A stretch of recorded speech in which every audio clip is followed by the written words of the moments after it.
Hi ನಮಸ್ತೆ ಎಲ್ಲರಿಗೂ S P S media ಚಾನಲಿನ ಮತ್ತೊಂದು ವಿಡಿಯೋಗೆ ಸ್ವಾಗತ ಸುಸ್ವಾಗತ.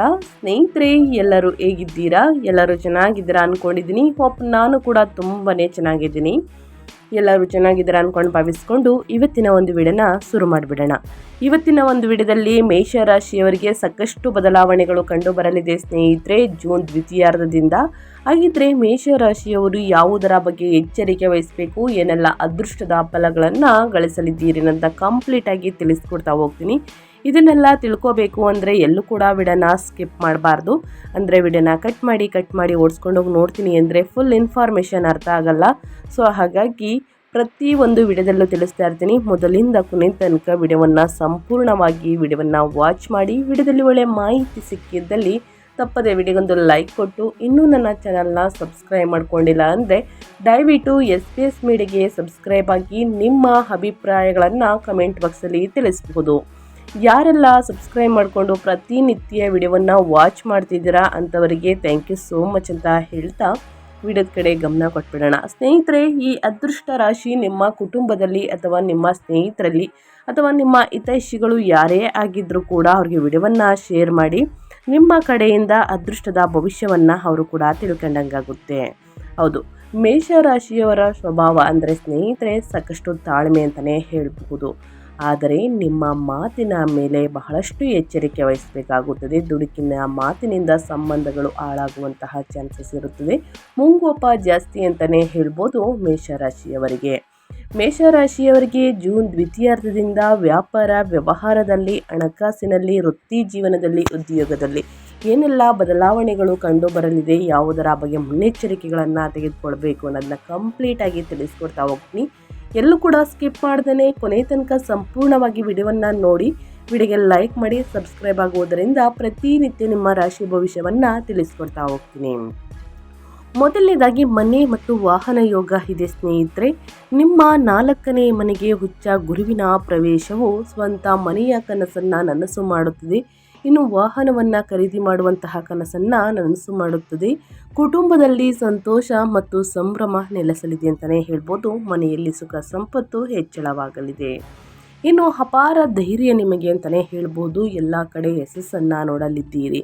ಜೂನ್ 15ರ ನಂತರ 3ನೇ ಮನೆಯಲ್ಲಿ ಸೂರ್ಯನ ಸಂಚಾರವು ನಿಮಗೆ ಅಪ್ರತಿಮ ಶಕ್ತಿಯನ್ನು ನೀಡುತ್ತದೆ. ಕೆಲಸದಲ್ಲಿ ನೀವು ತೆಗೆದುಕೊಳ್ಳುವಂತಹ ದಿಟ್ಟ ನಿರ್ಧಾರಗಳು ಗಮನಾರ್ಹ ವಿಜಯಗಳನ್ನು ತಂದುಕೊಡುತ್ತದೆ. ಇನ್ನು ಮೊದಲೇ ಹೇಳಿರುವ ಹಾಗೆ ಮಾತಿನ ಮೇಲೆ ಹಿಡಿತವಿರಬೇಕು. ಜೂನ್ 21ರಂದು ನಿಮ್ಮ ರಾಶಿಯ ಅಧಿಪತಿಯಾದ ಮಂಗಳನು 2ನೇ ಮನೆಗೆ ಪ್ರವೇಶಿಸುತ್ತಾನೆ. ಎಷ್ಟೇ ಅದೃಷ್ಟವಿದ್ದರೂ ಕೋಪದಿಂದ ಆಡುವ ಕಠಿಣ ಮಾತುಗಳು ಸಂಬಂಧಗಳನ್ನು ಹಾಳು ಮಾಡಬಹುದು ಅಥವಾ ಸಂಬಂಧಗಳಲ್ಲಿ ಬಿರುಕು ಮೂಡಬಹುದು. ಈ ತಿಂಗಳು ಮೌನವೇ ನಿಮ್ಮ ದೊಡ್ಡ ಅಸ್ತ್ರ ಅಂತಲೇ ಹೇಳ್ಬೋದು. ಇದು ಮುಂದಿನ ತಿಂಗಳಿಗೂ ಕೂಡ ಅನ್ವಯವಾಗುತ್ತದೆ. ಇನ್ನು ಮೇಷರಾಶಿಯವರಿಗೆ ಪರಾಭವ ನಾಮ ಸಂವತ್ಸರ ದಿನದಿಂದ ಮುಂದಿನ ತಿಂಗಳು ಕೂಡ ಸಾಕಷ್ಟು ಬದಲಾವಣೆಗಳು ಕಂಡುಬರಬಹುದು. ಜೀವನದ ಹೊಸ ಅಧ್ಯಾಯದ ಆರಂಭವನ್ನು ಸೂಚಿಸುತ್ತಿದೆ. ನೀವು ವರ್ಷಗಳಿಂದ ಕಾಯುತ್ತಿದ್ದಂತಹ ಸ್ಥಿರತೆ ಅಂತಿಮವಾಗಿ ಈ ತಿಂಗಳು ಸಕಾರಗೊಳ್ಳುತ್ತಿವೆ. ನಿರ್ದಿಷ್ಟವಾಗಿ ಹೇಳುವುದಾದರೆ ಜೂನ್ ದ್ವಿತೀಯಾರ್ಧದಂದು ನಿಮ್ಮ 9ನೇ ಅಧಿಪತಿಯಾದ ಗುರುವು ತನ್ನ ಉಚ್ಚ ರಾಶಿಯಾದ ಕರ್ಕಟಕಕ್ಕೆ ಅಂದರೆ 4ನೇ ಮನೆಗೆ ಪ್ರವೇಶಿಸುವುದು ಒಂದು ಭವ್ಯವಾದಂತಹ ಯೋಗವನ್ನು ನಿರ್ಮಿಸುತ್ತದೆ. ಈ ಸಕಾರಾತ್ಮಕ ಶಕ್ತಿಗೆ ಪೂರಕವಾಗಿ ಜೂನ್ 15ರಿಂದ ನಿಮ್ಮ 3ನೇ ಮನೆಯಲ್ಲಿ ಸೂರ್ಯನ ಸಂಚಾರವು ನಿಮ್ಮ ಹೋರಾಟದ ಮನೋಭಾವವನ್ನು ಹೆಚ್ಚಿಸುತ್ತದೆ. ಯಾವುದೇ ಕೆಲಸವನ್ನು ಯಶಸ್ವಿಯಾಗಿ ಪೂರ್ಣಗೊಳಿಸಲು ಅನುವು ಮಾಡಿಕೊಡುತ್ತದೆ. ಜೂನ್ 21ರವರೆಗೆ ನಿಮ್ಮ ರಾಶಿಯಲ್ಲಿರುವ ಮಂಗಳನು ಅಪಾರ ಚೈತನ್ಯವನ್ನು ನೀಡಿದರೂ ಸ್ನೇಹಿತರೆ ಅನಗತ್ಯ ಕಿರಿಕಿರಿಯನ್ನು ಹೆಚ್ಚಿಸುವ ಸಾಧ್ಯತೆ ಇದೆ. ಆದ್ದರಿಂದ ಮನಸ್ಸನ್ನು ಶಾಂತವಾಗಿರಿಸಿಕೊಳ್ಳುವುದು ಈ ತಿಂಗಳನ್ನು ನಿಮಗೆ ನಿಜವಾದ ಸುವರ್ಣ ಘಟ್ಟವನ್ನಾಗಿಸುತ್ತದೆ ಎನ್ನಬೇಕು. ಸ್ನೇಹಿತರೆ, ಗ್ರಹಗಳ ಸಂಚಾರ ಮತ್ತು ಗ್ರಹಗಳ ಸ್ಥಾನ ಬದಲಾವಣೆಯಿಂದ ಸಾಕಷ್ಟು ಬದಲಾವಣೆಯನ್ನು ಮೇಷರಾಶಿಯವರು ನೋಡಲಿದ್ದೀರಿ. ನಿಮ್ಮ ಸ್ನೇಹಿತರೆ ಮೊದಲೇ ಕೇಳಿರ್ತೀರ, ಗುರು ಶನಿ ಬಲ ಚೆನ್ನಾಗಿದ್ದರೆ ಒಳಿತು ಅಂತ ಕೇಳಿರ್ತೀರ. ಅದೇ ರೀತಿ ಶನಿ ಸ್ನೇಹಿತರೆ, ಶನಿ 10 ಮತ್ತು 11ನೇ ಅಧಿಪತಿಯಾಗಿರುವಂತಹ ಶನಿ 12ನೇ ಮನೆಯಲ್ಲಿ ಮೀನರಾಶಿಯಲ್ಲಿ ಯಥಾಸ್ಥಿತಿಯಲ್ಲಿ ಸಂಚಾರವನ್ನು ಮಾಡುತ್ತಿದೆ. ವಿದೇಶ ಪ್ರಯಾಣಕ್ಕೆ ಅನುಕೂಲಕರ, ಆಸ್ಪತ್ರೆ ಭೇಟಿಗಳು ಅಥವಾ ಆಧ್ಯಾತ್ಮಿಕ ಉದ್ದೇಶಗಳಿಗಾಗಿ ಸಂಭವನೀಯ ಖರ್ಚುಗಳು ಹೆಚ್ಚಾಗಬಹುದು. ಸ್ನೇಹಿತರೆ, ತಿಂಗಳವಿಡೀ ಚಾಣಕ್ಯ ನಿರ್ಧಾರಗಳು ಜೂನ್ 21ರಂದು 4ನೇ ಮನೆಗೆ ಸ್ಥಳಾಂತರಗೊಳ್ಳುವುದು ವಿದ್ಯಾರ್ಥಿಗಳು ಮತ್ತು ಸಂವಹನ ವೃತ್ತಿಪರರಿಗೆ ಉನ್ನತ ಯಶಸ್ಸನ್ನು ತರುತ್ತದೆ. ಇನ್ನು ಅದೇ ರೀತಿ ಗುರು 9 ಮತ್ತು 12ನೇ ಅಧಿಪತಿಯಾಗಿರುವಂತಹ ಗುರು 4ನೇ ಮನೆಯಲ್ಲಿ ಉಚ್ಚ ಸ್ಥಿತಿಯಲ್ಲಿ ಸಂಚಾರವನ್ನು ಮಾಡುತ್ತಿದೆ. ರಿಯಲ್ ಎಸ್ಟೇಟ್ ಖರೀದಿ, ಮಾತೃಸುಖ, ಮಾನಸಿಕ ಶಾಂತಿ, ಮನೆಯಲ್ಲಿ ಶುಭ ಕಾರ್ಯಗಳು ಪ್ರಾರಂಭಗೊಳ್ಳಲಿದೆ ಅಂತಲೇ ಹೇಳಬಹುದು. ಒಟ್ಟಾರೆಯಾಗಿ ಗ್ರಹಗಳ ಸಂಚಾರ ಮತ್ತು ಗ್ರಹಗಳ ಸ್ಥಾನ ಬದಲಾವಣೆಯಿಂದ ಒಂದಲ್ಲ ಒಂದು ರೀತಿಯಲ್ಲಿ ಮೇಷರಾಶಿಯವರು ಸಾಕಷ್ಟು ಬದಲಾವಣೆಯನ್ನು ನೋಡಲಿದ್ದೀರಿ ಅಂತಲೇ ಹೇಳ್ಬೋದು. ಇವಾಗ ಒಂದೊಂದಾಗಿ ತಿಳಿಸೋದಾದರೆ ಸ್ನೇಹಿತರೆ, ಮೊದಲನೇದಾಗಿ ನಿಮ್ಮ ಉದ್ಯೋಗದ ಬಗ್ಗೆ ತಿಳಿಸೋದಾದರೆ, ನಿಮ್ಮ ವೃತ್ತಿ ಅಧಿಪತಿಯಾದ ಶನಿಯು 12ನೇ ಮನೆಯಲ್ಲಿದ್ದರೂ ಈ ತಿಂಗಳು ಗ್ರಹಗಳ ಬೆಂಬಲವು ಸಂಪೂರ್ಣವಾಗಿ ನಿಮ್ಮ ಪರವಾಗಿದೆ.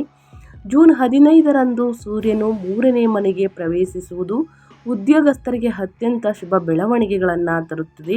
ದೀರ್ಘಕಾಲದಿಂದ ಬಾಕಿ ಉಳಿದಿರುವಂತಹ ಬಡ್ತಿ ಅಥವಾ ಇನ್ಕ್ರಿಮೆಂಟ್ಗಳು ಅಂತಿಮವಾಗಿ ಈಗ ಕೈಗೂಡಲಿವೆ. ಕೆಲಸದ ಸ್ಥಳದಲ್ಲಿ ನಿಮ್ಮ ನಾಯಕತ್ವದ ಗುಣಗಳು ಒಳೆಯುತ್ತವೆ ಮತ್ತು ನಿಮ್ಮ ಸಹೋದ್ಯೋಗಿಗಳು ಸಂಪೂರ್ಣ ಸಹಕಾರವನ್ನು ನೀಡಲಿದ್ದಾರೆ. ಇದಲ್ಲದೆ ನಿಮ್ಮ 4ನೇ ಮನೆಯಲ್ಲಿ ಉಚ್ಚ ಗುರು ಮತ್ತು ಶುಕ್ರನ ಸಂಯೋಜನೆಯು ನಿಮ್ಮ ಕೆಲಸದ ವಾತಾವರಣವನ್ನು ಅತ್ಯಂತ ಆಹ್ಲಾದಕರ ಮತ್ತು ಶಾಂತಿಯುತವಾಗಿಸುತ್ತದೆ. ವಿದೇಶಕ್ಕೆ ಪ್ರಯಾಣಿಸಲು ಬಯಸುವವರು ಅಥವಾ ವೃತ್ತಿಪರ ವರ್ಗಾವಣೆಯನ್ನು ಬಯಸುವವರಿಗೆ ತಿಂಗಳ ಕೊನೆಯಲ್ಲಿ ಅತ್ಯುತ್ತಮ ಅವಕಾಶಗಳು ಲಭ್ಯವಾಗಲಿದೆ. ಅದೇಗೋ ಮಂಗಳನು ಜೂನ್ 21ರವರೆಗೆ ನಿಮ್ಮ ರಾಶಿಯಲ್ಲಿಯೇ ಇರುವುದರಿಂದ ಸಹೋದ್ಯೋಗಿಗಳೊಂದಿಗೆ ವಾದ ವಿವಾದಗಳನ್ನು ತಪ್ಪಿಸುವುದು ಮತ್ತು ನಿಮ್ಮ ಕಾರ್ಯಕ್ಷಮತೆಯ ಮೂಲಕವೇ ನಿಮ್ಮ ಸಾಮರ್ಥ್ಯವನ್ನು ಸಾಬೀತುಪಡಿಸುವುದು ಉತ್ತಮವಾಗಿರುತ್ತದೆ. ನಿಮ್ಮ ಉದ್ಯೋಗದಲ್ಲಿ ಅಂದರೆ ನಿಮ್ಮ ಕೆರಿಯರ್ ಮತ್ತು ಜಾಬಲ್ಲಿ ಮೇಷರಾಶಿಯವರು ಏನೆಲ್ಲ ಬದಲಾವಣೆಯನ್ನು ನೋಡಲಿದ್ದೀರಿ, ಯಾವುದರ ಬಗ್ಗೆ ಎಚ್ಚರಿಕೆ ವಹಿಸಬೇಕು ಅನ್ನೋದನ್ನ ಕಂಪ್ಲೀಟಾಗಿ ತಿಳಿಸ್ಕೊಟ್ಟಿದ್ದೀನಿ. ಇನ್ನು ನಿಮ್ಮ ಓನ್ ಬಿಸ್ನೆಸ್ ಬಗ್ಗೆ ಹೇಳೋದಾದರೆ, ಅಂದರೆ ಸ್ವಯಂ ಉದ್ಯೋಗ ಮತ್ತು ವ್ಯಾಪಾರ ವ್ಯವಹಾರಸ್ಥರಿಗೆ ಸ್ನೇಹಿತರೆ ಏನೆಲ್ಲ ಬದಲಾವಣೆಗಳು ಮೇಷರಾಶಿಯವರಿಗೆ ಕಂಡು ಬರಲಿದೆ, ಯಾವುದರ ಬಗ್ಗೆ ಬಹಳಷ್ಟು ಎಚ್ಚರಿಕೆ ವಹಿಸಬೇಕು ಗ್ರಹಗಳ ಪ್ರಭಾವದಿಂದ ಅನ್ನೋದನ್ನ ನೋಡೋದಾದರೆ, ಮೇಷರಾಶಿಯ ವ್ಯಾಪಾರಸ್ಥರಿಗೆ ಈ ಜೂನ್ ತಿಂಗಳು ಒಂದು ಹಬ್ಬವಿದ್ದಂತೆ. ರಿಯಲ್ ಎಸ್ಟೇಟ್, ನಿರ್ಮಾಣ ವಲಯ, ಆಟೋಮೊಬೈಲ್ ಮಾರಾಟ ಮತ್ತು ಇಂಟೀರಿಯರ್ ಡಿಸೈನ್ನಲ್ಲಿ ತೊಡಗಿರುವವರಿಗೆ 4ನೇ ಮನೆಯಲ್ಲಿ ಉಚ್ಚ ಗುರು ಮತ್ತು ಶುಕ್ರನ ಸಂಚಾರವು ಅಪಾರ ಆರ್ಥಿಕ ಲಾಭವನ್ನು ಸುರಿಸಲಿದೆ. ಹೊಸ ಹೂಡಿಕೆಗಳನ್ನು ಮಾಡಲು ಅಥವಾ ನಿಮ್ಮ ವ್ಯಾಪಾರದ ಹೆಜ್ಜೆ ಗುರುತನ್ನು ವಿಸ್ತರಿಸಲು ಈ ತಿಂಗಳು ಹೆಚ್ಚು ಅನುಕೂಲಕರವಾಗಿದೆ ಅಂತಲೇ ಹೇಳಬಹುದು. ಇನ್ನು ಸೂರ್ಯನು 3ನೇ ಮನೆಯಲ್ಲಿ ಇರುವುದರಿಂದ ಗುತ್ತಿಗೆದಾರರಿಗೆ ಸರ್ಕಾರಿ ಟೆಂಡರ್ಗಳನ್ನು ಪಡೆಯುವಂತಹ ಉತ್ತಮ ಅವಕಾಶವಿದೆ. ಸಮಾಜದಲ್ಲಿ ಹೆಚ್ಚು ಪ್ರಭಾವಶಾಲಿ ವ್ಯಕ್ತಿಗಳೊಂದಿಗೆ ನೀವು ಸಂಪರ್ಕವನ್ನು ಸ್ಥಾಪಿಸುವಿರಿ.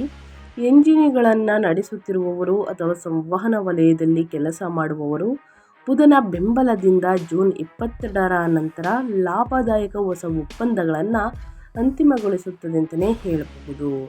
ಒಟ್ಟಾರೆಯಾಗಿ ಗ್ರಹಗಳ ಸಂಚಾರ ಮತ್ತು ಗ್ರಹಗಳ ಸ್ಥಾನ ಬದಲಾವಣೆಯಿಂದ ವ್ಯಾಪಾರ ಮತ್ತು ಸ್ವಯಂ ಉದ್ಯೋಗದಲ್ಲಿ ಏನೆಲ್ಲ ಬದಲಾವಣೆಗಳು ಕಂಡು ಬರಬಹುದು, ಯಾವುದರ ಬಗ್ಗೆ ಎಚ್ಚರಿಕೆ ವಹಿಸಬೇಕು ಮೇಷರಾಶಿಯವರು ಅನ್ನೋದನ್ನ ಕಂಪ್ಲೀಟಾಗಿ ತಿಳಿಸ್ಕೊಟ್ಟಿದ್ದೀನಿ ಸ್ನೇಹಿತರೆ. ಕಮೆಂಟ್ ಬಾಕ್ಸಲ್ಲಿ ಓಂ ಶ್ರೀ ಮಹಾಲಕ್ಷ್ಮಿ ನಮಃ, ಓಂ ನಮಃ ಶಿವಾಯ, ಓಂ ನಮಃ ಕುಬೇರರಾಯ ನಮಃ ಅಂತ ಕಮೆಂಟ್ ಮಾಡಿ. ಕುಬೇರನ ಅನುಗ್ರಹದಿಂದ, ಲಕ್ಷ್ಮೀದೇವಿಯ ಕೃಪೆಯಿಂದ ಮನೆಯಲ್ಲಿ ಸುಖ ಸಂಪತ್ತು ನೆಮ್ಮದಿ ಹೆಚ್ಚಳವಾಗಲಿ. ಇನ್ನೂ ಕೂಡ ವಿಡಿಯೋಗೆ ಲೈಕ್ ಮಾಡಿಲ್ಲ ಅಂದರೆ ದಯವಿಟ್ಟು ಲೈಕ್ ಮಾಡಿ, ನಮಗೆ ಒಂದು ಮೋಟಿವೇಶನ್ ಸಿಗುತ್ತೆ ವಿಡಿಯೋ ಮಾಡುವುದಕ್ಕೆ. ಸಬ್ಸ್ಕ್ರೈಬ್ ಆಗಿಲ್ಲ ಅಂದರೆ ಎಸ್ಪೀಸ್ ಮೀಡಿಯಾಗೆ ಸಬ್ಸ್ಕ್ರೈಬ್ ಆಗಿ. ಇನ್ನು ನಿಮ್ಮ ಹಣಕಾಸಿನ ಬಗ್ಗೆ ಹೇಳೋದಾದರೆ ಆರ್ಥಿಕವಾಗಿ ಈ ಅವಧಿಯಲ್ಲಿ ನೀವು ಅಗಾಧವಾದಂತಹ ಪ್ರಗತಿಯನ್ನು ಕಾಣಲಿದ್ದೀರಿ. ಜೂನ್ ದ್ವಿತೀಯಾರ್ಧದಿಂದ ಗುರುವು ಉಚ್ಚ ಸ್ಥಿತಿಯನ್ನು ಪಡೆಯುವುದು ಸುಗಮ ಮತ್ತು ಸ್ಥಿರವಾದ ಹಣದ ಹರಿವನ್ನು ಖಚಿತಪಡಿಸುತ್ತದೆ. ಆಸ್ತಿ ವಹಿವಾಟುಗಳ ಮೂಲಕ ನೀವು ಗಣನೀಯ ಲಾಭವನ್ನು ಗಳಿಸುವಿರಿ. ನಿಮ್ಮ ಹಿಂದಿನ ಹೂಡಿಕೆಗಳು ಸ್ನೇಹಿತರೆ ಅಥವಾ ಭೂಮಿಯಂತಹ ಅಸಾಧಾರಣ ಆದಾಯವನ್ನು ನೀಡುತ್ತವೆ. ಗೃಹೋಪಯೋಗಿ ವಸ್ತುಗಳು ಅಥವಾ ಹೊಸ ವಾಹನ ಸೇರಿದಂತೆ ನಿಮ್ಮ ಮನೆಗೆ ಅಗತ್ಯವಿರುವಂತಹ ಐಷಾರಾಮಿ ವಸ್ತುಗಳನ್ನು ಸಹ ನೀವು ಖರೀದಿಸುತ್ತೀರಿ. ಜೂನ್ ದ್ವಿತೀಯಾರ್ಧದಿಂದ ಮಂಗಳನು ನಿಮ್ಮ 2ನೇ ಮನೆಗೆ, ಋಷಭಕ್ಕೆ ಅಂದರೆ ಸಂಪತ್ತಿನ ಮನೆಗೆ ಪ್ರವೇಶಿಸಿದ ನಂತರ ಹಠಾತ್ ಖರ್ಚುಗಳು ಎದುರಾಗಬಹುದು. ಆಸ್ತಿ ನೋಂದಣಿಗಾಗಿ ಅಥವಾ ಕುಟುಂಬದಲ್ಲಿನ ಶುಭ ಸಮಾರಂಭಕ್ಕಾಗಿ ನೀವು ಉಳಿತಾಯದ ಹಣವನ್ನು ಖರ್ಚು ಮಾಡಬೇಕಾಗಿ ಬರಬಹುದು. ಜೂನ್ ಕೊನೆಯ ವಾರದಲ್ಲಿ ಯಾರಿಗೂ ಕೂಡ ದೊಡ್ಡ ಮೊತ್ತದ ಹಣವನ್ನು ಸಾಲವಾಗಿ ನೀಡುವುದನ್ನು ತಪ್ಪಿಸಿ. ಇನ್ನು ಯಾರಿಗೂ ಕೂಡ ವಾಹನವನ್ನು ಕೊಡುವುದನ್ನು ನಿಲ್ಲಿಸಿ. ಅದರಿಂದ ಸ್ನೇಹಿತರೆ ಅಪಘಾತಗಳಾಗುವಂತಹ ಚಾನ್ಸಸ್ ಇರುತ್ತದೆ. ಜೊತೆಗೆ ಕೊಟ್ಟಿರುವಂತಹ ಹಣ ಸ್ನೇಹಿತರೆ ಅದು ಹಿಂತಿರುಗಿ ಬರುವುದಿಲ್ಲ ಅಂತಲೇ ಹೇಳಬಹುದು. ಈ ದೊಡ್ಡ ಘಟನೆಯ ಬಗ್ಗೆ ಬಹಳಷ್ಟು ಎಚ್ಚರಿಕೆ ವಹಿಸಿ. ನಿಮ್ಮ ಹಣ ಮತ್ತು ನಿಮ್ಮ ವಾಹನ ಇದರ ಬಗ್ಗೆ ಒಂದು ನಿಗಾ ಇರಲಿ ಅಂತ ಹೇಳ್ತಾ ಸ್ನೇಹಿತರೆ ಬಹಳಷ್ಟು ಎಚ್ಚರಿಕೆ ವಹಿಸಿ. ನೀವು ಕೂಡ ವಾಹನವನ್ನು ಚಾಲನೆ ಮಾಡಬೇಕಾದ್ರೆ ತಡರಾತ್ರಿಯಲ್ಲಿ ವಾಹನವನ್ನು ಚಾಲನೆ ಮಾಡಬೇಡಿ. ಅತಿ ವೇಗ ಒಳಿತಲ್ಲ ಅನ್ನೋದನ್ನ ಗಮನದಲ್ಲಿಟ್ಕೊಳ್ಳಿ ಸ್ನೇಹಿತರೆ. ಇನ್ನು ನಿಮ್ಮ ಹೆಲ್ತ್ ಬಗ್ಗೆ ಹೇಳೋದಾದರೆ ನಿಮ್ಮ ಆರೋಗ್ಯದಲ್ಲಿ ಏನೆಲ್ಲ ಬದಲಾವಣೆಗಳು ಕಂಡು ಬರಬಹುದು, ಯಾವುದರ ಬಗ್ಗೆ ಎಚ್ಚರಿಕೆ ವಹಿಸಬೇಕು ಅಂದರೆ ನಿಮ್ಮ ರಾಶಿಯ ಅಧಿಪತಿಯಾಗಿರುವಂತಹ ಮಂಗಳನು ಜೂನ್ 21ರವರೆಗೆ ನಿಮ್ಮ ಜನ್ಮ ರಾಶಿಯಲ್ಲಿಯೇ ಸಂಚರಿಸುವುದರಿಂದ ನೀವು ಅಸಾಧಾರಣ ದೈಹಿಕ ಶಕ್ತಿಯನ್ನು ಹೊಂದಿರುತ್ತೀರಿ. ಸುಲಭವಾಗಿ ದಣಿಯದೆ ಕಠಿಣ ಕಾರ್ಯಗಳನ್ನು ನಿಭಾಯಿಸಬಲ್ಲರಿ. ಆದರೆ ಮಂಗಳನು ಉಷ್ಣ ಗ್ರಹವಾಗಿರುವುದರಿಂದ ಇದು ದೇಹದ ಉಷ್ಣತೆ, ಕಣ್ಣುಗಳಲ್ಲಿ ಉರಿ ಅಥವಾ ನಿದ್ರೆಹೀನತೆಯಂತಹ ಉಷ್ಣ ಸಂಬಂಧಿತ ಅಸ್ವಸ್ಥತೆಗಳಿಗೆ ಕಾರಣವಾಗಬಹುದು. 4ನೇ ಮನೆಯಲ್ಲಿರುವ ಗುರು ಅಪಾರ ಮಾನಸಿಕ ಶಾಂತಿಯನ್ನು ಕರುಣಿಸುತ್ತಾನೆ. ಧ್ಯಾನ ಮತ್ತು ಯೋಗದ ಕಡೆಗೆ ನೀವು ಒಲವನ್ನು ತೋರಬೇಕು ಸ್ನೇಹಿತರೆ.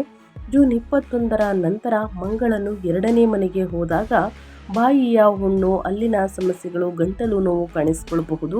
ಪೌಷ್ಟಿಕಾಂಶಯುಕ್ತ ಆಹಾರವನ್ನು ಸೇವಿಸುವುದು, ಹೊರಗಿನ ತಿಂಡಿ ತಿನಿಸುಗಳನ್ನು ಸ್ಕಿಪ್ ಮಾಡುವುದು ಮತ್ತು ಸಮಯಕ್ಕೆ ಸರಿಯಾಗಿ ನಿದ್ರೆಯನ್ನು ಮಾಡುವುದು ನಿಮ್ಮ ಯೋಗಕ್ಷೇಮವನ್ನು ಕಾಪಾಡಲು ಸಹಾಯವನ್ನು ಮಾಡುತ್ತಿದೆ.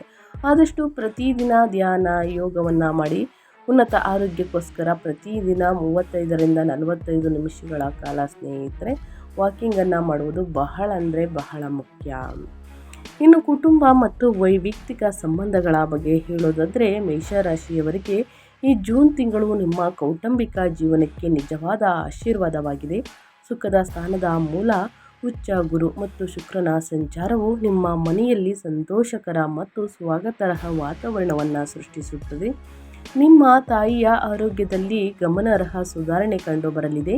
ಸಂಬಂಧಿಕರು ಮತ್ತು ಸ್ನೇಹಿತರ ಆಗಮನವು ಮನೆಯನ್ನು ರೋಮಾಂಚಕ ಮತ್ತು ಉತ್ಸಾಹಭರಿತವನ್ನಾಗಿಸುತ್ತದೆ.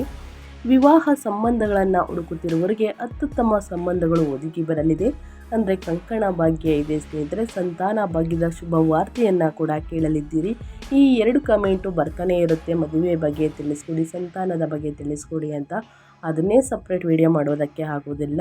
ಮೇಷರಾಶಿಯವರ ಬಗ್ಗೆ ಕಂಪ್ಲೀಟಾಗಿ ವ್ಯಾಪಾರದಿಂದ ಹಿಡಿದು ವ್ಯವಹಾರ, ವೃತ್ತಿ ಜೀವನ, ಉದ್ಯೋಗದಿಂದ ಪ್ರತಿಯೊಂದು ತಿಳಿಸ್ಕೊಡ್ತಾ ಹೋಗ್ತೀನಿ. ಸೊ ಹಾಗಾಗಿ ಮೊದಲಿಂದ ಕೊನೆ ತನಕ ಸಂಪೂರ್ಣವಾಗಿ ವಿಡಿಯೋವನ್ನು ವಾಚ್ ಮಾಡಿದ್ರೆ ನಿಮಗೆ ಫುಲ್ ಇನ್ಫಾರ್ಮೇಷನ್ ಸಿಗುತ್ತೆ. ಇನ್ನು ತಿಂಗಳ ಅಂತ್ಯದಲ್ಲಿ ಮಾತ್ರ ಸ್ವಲ್ಪ ಎಚ್ಚರಿಕೆ ವಹಿಸಬೇಕಾಗುತ್ತದೆ. ಏಕೆಂದರೆ ಜೂನ್ 21ರಂದು ಮಂಗಳನು ಮಾತಿನ ಸ್ಥಾನವಾದಂತಹ 2ನೇ ಮನೆಗೆ ಪ್ರವೇಶಿಸುತ್ತಿದ್ದಂತೆ ನಿಮ್ಮ ಭಾಷೆಯಲ್ಲಿ ಅರಿವಿಲ್ಲದೆ ಕಠಿಣತೆಯನ್ನು ಸೊಳ್ಳಬಹುದು. ಸಣ್ಣ ಪುಟ್ಟ ವಿಷಯಗಳು ನಿಮ್ಮ ಸಂಗಾತಿಯೊಂದಿಗೆ ಘರ್ಷಣೆಗೆ ಕಾರಣವಾಗಬಹುದು. ಅವರು ನನ್ನ ಮಾತೇಕೆ ಕೇಳಬಾರದು ಎಂಬ ಅಹಂಕಾರದ ಮನೋಭಾವವನ್ನು ಬದಿಗಿಟ್ಟು ರಾಜಿ ಮಾಡಿಕೊಳ್ಳುವುದನ್ನು ಕಲಿಯುವುದು ಕೌಟುಂಬಿಕ ಸಾಮರಸ್ಯವನ್ನು ಕಾಪಾಡುತ್ತದೆ. ಒಟ್ಟಾರೆಯಾಗಿ ಮನೆಯಲ್ಲಿ ಶುಭ ಕಾರ್ಯಗಳು ಪ್ರಾರಂಭಗೊಳ್ಳಲಿದೆ ಅಂತಲೇ ಹೇಳ್ಬೋದು. ಸಂತಾನ ಭಾಗ್ಯದ ಶುಭ ವಾರ್ತೆಯನ್ನು ಕೇಳಲಿದ್ದೀರಿ. ಮದುವೆ ಯೋಗ ಇದೆ ಅಂತ ಹೇಳ್ತಾ ಸ್ನೇಹಿತರೆ ಮೇಷರಾಶಿಯವರಿಗೆ. ಇನ್ನು ವಿದ್ಯಾರ್ಥಿಗಳ ಬಗ್ಗೆ ಹೇಳೋದಾದರೆ ಎಜುಕೇಷನ್ ಅಂಡ್ ಸ್ಟೂಡೆಂಟ್ ಬಗ್ಗೆ ಹೇಳೋದಾದರೆ ಏನೆಲ್ಲ ಬದಲಾವಣೆಗಳು ಕಂಡು ಬರ್ಬೋದು ಅನ್ನೋದನ್ನ ನೋಡೋದಾದರೆ ನಿಮ್ಮ ವಿದ್ಯಾಸ್ಥಾನದ 4ನೇ ಮನೆಯ ಮೂಲಕ ಗುರು ಮತ್ತು ಬುಧನ ಸಂಚಾರ ಜೂನ್ 22ರಿಂದ ಸಂಚಾರವು ವಿದ್ಯಾರ್ಥಿಗಳಿಗೆ ಅಪ್ರತಿಮ ಏಕಾಗ್ರತೆಯನ್ನು ಕರುಣಿಸುತ್ತದೆ. ಉನ್ನತ ಶಿಕ್ಷಣಕ್ಕಾಗಿ ಅರ್ಜಿ ಸಲ್ಲಿಸುತ್ತಿರುವವರು ಅಥವಾ ವಿದೇಶದಲ್ಲಿ ವ್ಯಾಸಂಗವನ್ನು ಮಾಡಲು ಬಯಸುವವರು ತಾವು ಬಯಸಿದ ವಿಶ್ವವಿದ್ಯಾನಿಲಯಗಳಲ್ಲಿ ಪ್ರವೇಶವನ್ನು ಪಡೆಯಲಿದ್ದಾರೆ. ಸ್ಪರ್ಧಾತ್ಮಕ ಪರೀಕ್ಷೆಗಳಿಗೆ ತಯಾರಿಯನ್ನು ನಡೆಸುತ್ತಿರುವಂತಹ ಅಭ್ಯರ್ಥಿಗಳು ಹೆಚ್ಚಿನ ಧೈರ್ಯದಿಂದ ಪರೀಕ್ಷೆಗಳನ್ನು ಎದುರಿಸುತ್ತಾರೆ. ತಮ್ಮ ಜೂನ್ 15ರ ನಂತರ ಸ್ನೇಹಿತರೆ ಸೂರ್ಯನ ಅನುಕೂಲಕರ 3ನೇ ಮನೆಯ ಸಂಚಾರದಿಂದಾಗಿ ವಿಜಯಶಾಲಿಯಾಗುತ್ತಾರೆ. ಒಟ್ಟಾರೆಯಾಗಿ ಹೇಳಬೇಕು ಅಂದರೆ ಕಷ್ಟಪಟ್ಟು ಅಧ್ಯಯನದ ಕಡೆ ಗಮನ ಕೊಟ್ಟಿದ್ದಲ್ಲಿ ಉನ್ನತ ಫಲಿತಾಂಶವನ್ನು ಖಂಡಿತವಾಗಿಯೂ ಗಳಿಸಲಿದ್ದೀರಿ. ಏನೂ ಸಮಸ್ಯೆಗಳು ಕಂಡು ಬರುವುದಿಲ್ಲ ಅಂತಲೇ ಹೇಳಬಹುದು. ಏಕಾಗ್ರತೆ ಆಸಕ್ತಿಯಿಂದ ಅಧ್ಯಯನವನ್ನು ಮಾಡಿ. ಗುರು ಹಿರಿಯರನ್ನು ಗೌರವಿಸಿ ತಂದೆ ತಾಯಿಯ ಮಾತುಗಳನ್ನು ಪಾಲಿಸಿ ಸ್ನೇಹಿತರೆ. ಇನ್ನು ಸಾಕಷ್ಟು ಸಮಸ್ಯೆಗಳು ಕೂಡ ಎದುರಾಗಲಿದೆ. ಅನ್ನೋದನ್ನು ಕೂಡ ತಿಳಿಸ್ಕೊಟ್ಟಿದ್ದೀನಿ. ಮೇಷರಾಶಿ ಅವರಿಗೆ ಇನ್ನು ಸಾಕಷ್ಟು ಅದೃಷ್ಟವನ್ನು ಕೂಡ ನೋಡಲಿದ್ದೀರಿ ಅಂತ ತಿಳಿಸ್ಕೊಟ್ಟಿದ್ದೀನಿ. ಸಮಸ್ಯೆಗಳಿಗೆ ಪರಿಹಾರ ಇಲ್ವಂದರೆ ಖಂಡಿತವಾಗಿಯೂ ಪರಿಹಾರವನ್ನು ತಿಳಿಸ್ಕೊಡ್ತೀನಿ. ಈ ಪರಿಹಾರವನ್ನು ಅನುಸರಿಸಿ. ಮೊದಲನೇದಾಗಿ ಶನಿವಾರದಂದು ಶನಿ ದೇವರಿಗೆ ಎಳ್ಳೆಣ್ಣೆಯಿಂದ ತೈಲಾಭಿಷೇಕವನ್ನು ಮಾಡಿಸಿ ಬಡವರಿಗೆ ಮತ್ತು ನಿರ್ಗತಿಕರಿಗೆ ನಿಮ್ಮ ಕೈಯಲ್ಲದಷ್ಟು ಹಣ ಸಹಾಯವನ್ನು ಮತ್ತು ಕಪ್ಪು ಎಳ್ಳನ್ನು ದಾನ ಮಾಡಿ ಸಮಸ್ಯೆಗಳು, ನಿಮ್ಮ ಆರೋಗ್ಯದಲ್ಲಿರುವಂತಹ ಸಮಸ್ಯೆಗಳು ಕ್ರಮೇಣವಾಗಿ ಕಡಿಮೆಯಾಗಲಿದೆ. ಇನ್ನು ತಾಯಿಯ ಸೇವೆ, 4ನೇ ಮನೆಯ ತಾಯಿಯನ್ನು ಸೂಚಿಸುವುದರಿಂದ ನಿಮ್ಮ ತಾಯಿಯನ್ನು ಅಥವಾ ವಯಸ್ಸಾದ ಮಹಿಳೆಯರನ್ನು ಗೌರವಿಸಿ ನಿಮ್ಮ ಸಂಬಂಧಗಳಲ್ಲಿ ಮತ್ತು ಅವರಿಗೆ ಇಷ್ಟವಾದ ಉಡುಗೊರೆಗಳನ್ನು ನೀಡುವುದರಿಂದ ಈ ತಿಂಗಳು ನಿಮ್ಮೆಲ್ಲ ಸಕಾರಾತ್ಮಕ ಆಸೆಗಳು ಈಡೇರುತ್ತವೆ. ಇನ್ನು ಕುಜದೋಷ, ಜೂನ್ 21ರ ನಂತರ 2ನೇ ಮನೆಯಲ್ಲಿರುವಂತಹ ಮಂಗಳನಿಂದ ಉಂಟಾಗುವ ವಾಕ್ ದೋಷಗಳನ್ನು ಶಮನ ಮಾಡಲು ಪ್ರತಿ ಮಂಗಳವಾರ ಸುಬ್ರಹ್ಮಣ್ಯ ಸ್ವಾಮಿಗೆ ಕೆಂಪು ಹೂಗಳಿಂದ ಪೂಜೆಯನ್ನು ಸಲ್ಲಿಸಿ. ಇನ್ನು ದಕ್ಷಿಣಾಮೂರ್ತಿ ಸ್ತೋತ್ರ, ಉಚ್ಚ ಗುರುವಿನ ಸಂಪೂರ್ಣ ಆಶೀರ್ವಾದವನ್ನು ಪಡೆಯಲು ಮತ್ತು ಕೌಟುಂಬಿಕ ಶಾಂತಿಗಾಗಿ ಪ್ರತಿ ಗುರುವಾರ ದಕ್ಷಿಣಾಮೂರ್ತಿ ಸ್ತೋತ್ರವನ್ನು ಪಠಿಸಿ ಅಥವಾ ಕಡಲೆಕಾಳು, ಕಡಲೆಬೇಳೆಯನ್ನು ದಾನ ಮಾಡಿ ಬಡವರಿಗೆ, ನಿರ್ಗತಿಕರಿಗೆ, ಸ್ನೇಹಿತರೆ ದಾನ ಮಾಡುವುದರಿಂದ ಸಮಸ್ಯೆಗಳು ಕ್ರಮೇಣವಾಗಿ ಕಡಿಮೆಯಾಗಲಿದೆ. ಈ ತಿಂಗಳು ಗುರು ಮತ್ತು ಸೂರ್ಯನ ಅದ್ಭುತ ಗ್ರಹಗತಿಗಳ ಸಂಪೂರ್ಣ ಪ್ರಯೋಜನವನ್ನು ಪಡೆಯಲು ಮತ್ತು ಮಂಗಳನ ಆಕ್ರಮಣಕಾರಿ ಪ್ರವೃತ್ತಿಯನ್ನು ಶಾಂತಗೊಳಿಸಲು ನಾನು ಹೇಳುವಂತಹ ಪರಿಹಾರವನ್ನು ತಪ್ಪದೇ ಅಭ್ಯಾಸವಾಗಿ ಮಾಡಿ ಸ್ನೇಹಿತರೆ. ಖಂಡಿತವಾಗಿಯೂ ಸಮಸ್ಯೆಗಳು ನಿವಾರಣೆಯಾಗಲಿದೆ. ಈ ಪರಿಹಾರಗಳನ್ನು ಮಾಡಿ ಅಂತ ಹೇಳ್ತಾ ನಾನು ವಿಡಿಯೋವನ್ನು ಎಂಡ್ ಮಾಡ್ತಾ ಇದ್ದೀನಿ. ಇವತ್ತಿನ ಒಂದು ವಿಡಿಯೋದಲ್ಲಿ ಸಂಪೂರ್ಣ ಮಾಹಿತಿ ಸಿಕ್ಕಿದ್ದಲ್ಲಿ, ಈ ವಿಡಿಯೋ ಯೂಸ್ಫುಲ್ ಅನಿಸಿದ್ದಲ್ಲಿ ದಯವಿಟ್ಟು ವಿಡಿಯೋಗೆ ಲೈಕ್ ಮಾಡೋದನ್ನ ಮರ್ತಿದ್ರೆ ಲೈಕ್ ಮಾಡಿ. ಇನ್ನು ನನ್ನ ಚಾನಲ್ನ ಸಬ್ಸ್ಕ್ರೈಬ್ ಮಾಡ್ಕೊಂಡಿಲ್ಲ ಅಂದರೆ SPS ಮೀಡಿಯಾಗೆ ಸಬ್ಸ್ಕ್ರೈಬ್ ಆಗಿ ನಿಮ್ಮ ಅಭಿಪ್ರಾಯಗಳನ್ನು ಕಮೆಂಟ್ ಬಾಕ್ಸಲ್ಲಿ ತಿಳಿಸಬಹುದು. ಯಾರೆಲ್ಲ ಸಬ್ಸ್ಕ್ರೈಬ್ ಮಾಡ್ಕೊಂಡಿದ್ದೀರಾ ಅವ್ರಿಗೆ ಥ್ಯಾಂಕ್ ಯು ಸೋ ಮಚ್ ಅಂತ ಹೇಳ್ತಾ, ನಿಮಗೂ ಮತ್ತು ನಿಮ್ಮ ಕುಟುಂಬಕ್ಕೆ ತುಂಬಾ ಒಳ್ಳೆಯದಾಗಲಿ. ಮತ್ತೊಂದು ವಿಡಿಯೋ ಜೊತೆ ಮತ್ತೊಂದು ಹೊಸ ಭವಿಷ್ಯದಲ್ಲಿ ಸಿಗ್ತೀನಿ. Thank you for watching.